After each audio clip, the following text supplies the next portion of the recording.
Okay, so this is going to be a little different video than what you guys usually see on my channel that I've kind of been wanting to push, and it's actually one of the reasons I even started my channel, but then drifted elsewhere a little bit because of everything going on.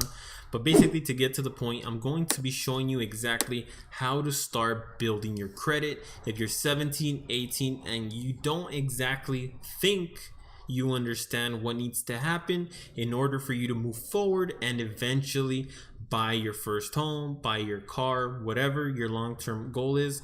I'm going to be breaking it down and explaining to you the importance of having credit. Now, step number one, in order for you to have credit, for some reason, you need to have debt. So in my opinion, when I was 17, 18, the first thing that I did was go get a bank account. At the time, I'm pretty sure I was with Bank of America, but for some reason, I know I had to take my dad for some reason, and I think my dad somewhat opened up the account for me, if I'm not mistaken. I think he put a couple of $100s in there, or I put in a couple $100s from saving my money, and basically I opened my account.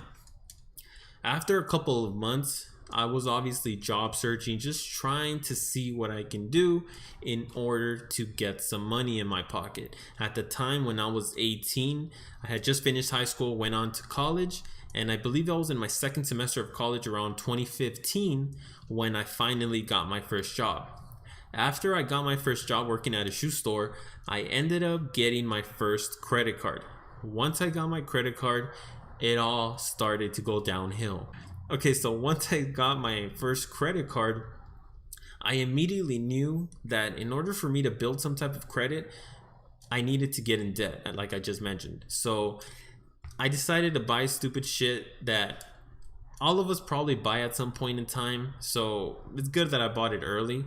So I decided to buy all this stupid stuff that honestly didn't really mean anything at the time, but just kind of like shoes, clothes, stuff like that, the stuff you think you need.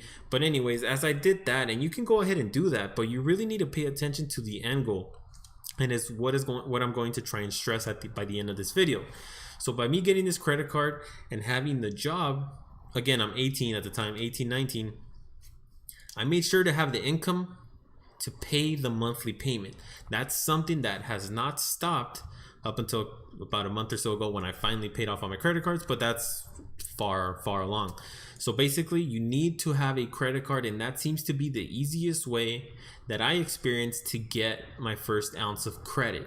So now, I do want to stress that you need to make sure you do not go overboard. Honestly, when you're young, that young, and you first have access to a vehicle or a bus, whatever it is, when you're able to go places and buy stuff, especially if you have a credit card on you, it's kind of hard to control yourself a little bit, whether to buy food or to buy any other things that you think you need at the time. So it's best to not go overboard, and I cannot stress that enough, especially if you're 18, 19.